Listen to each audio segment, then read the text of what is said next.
Former Kenyan Prime Minister Raila Odinga on Sunday threatened to drop his African Union Commission chairperson bid.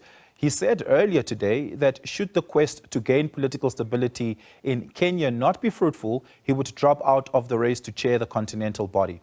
This as the country is in reels from recent protests that resulted in more than 50 deaths since mid-June this year and left the country's President William Ruto caught between pressure from lenders to pay down high debts and a public reeling from high living costs.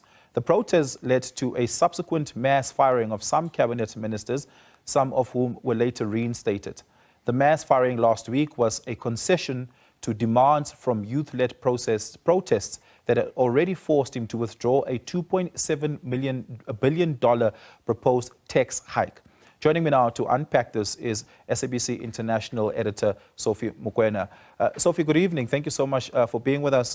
Just to touch base on perhaps what the status is of the ongoing negotiations and the national dialogue proposed by William Ruto, do we know if Raila Odinga will at all be participating in the dialogue? Raila Odinga this morning on his X account, he outlined the conditions that can lead to this national conversation. First of all, he indicated that something must be done in relation to what transpired in that country when the youth took to the streets because of the new tax laws and also high cost of living.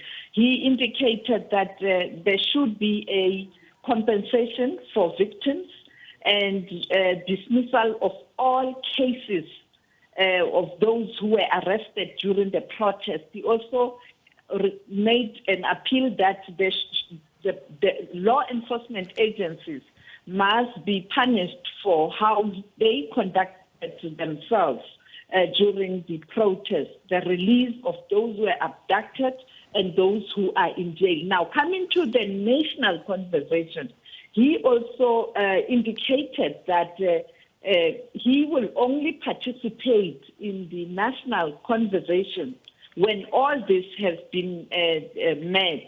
And then, if you want this conversation, it must be transparent, it must be a neutral venue, it must have representatives from various sectors of society, and the agenda for those talks should be good governance, skyrocketing cost of living, eradication of tribalism, fighting corruption, and the debt and fiscal management.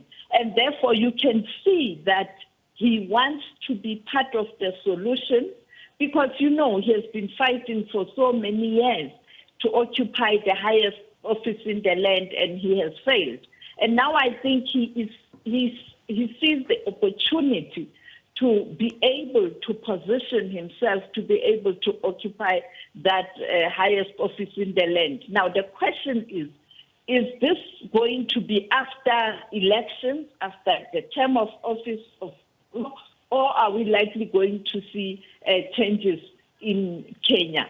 Yeah, I mean, William Ruto is just about to be 2 years into his term of office because these elections took place in 2022. Could we perhaps see William Ruto calling for an early snap election, given that he already has dissolved his entire cabinet once? He's already made a great deal of concessions to youth-led protesters in Kenya.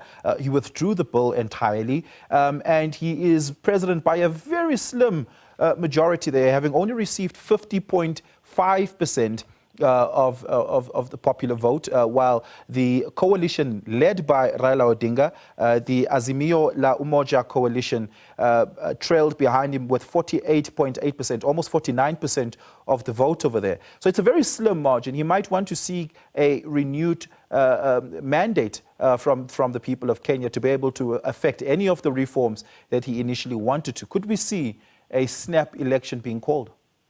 I can't see Ruto going that route like Macron did in France, because it can be very dangerous.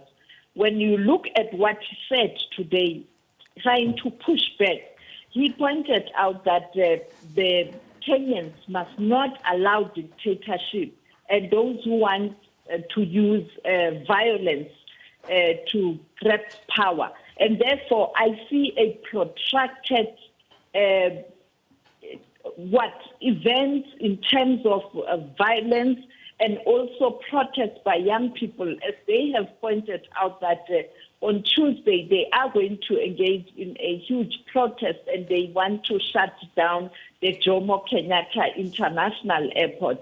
And therefore, I can't see him calling any elections.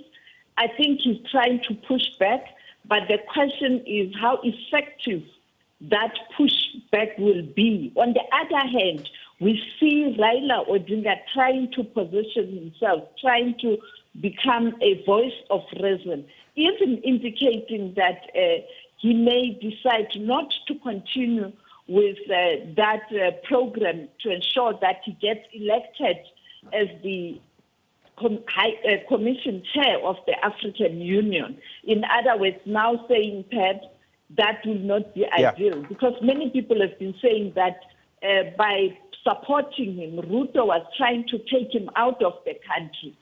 Now he is saying he's going to relook at that decision, and therefore I think it's going to be a very difficult time for Kenya. And the sad thing with Kenya, when you have these kinds of standoff, Nairobi becomes a ghost town and the economy of that country gets affected.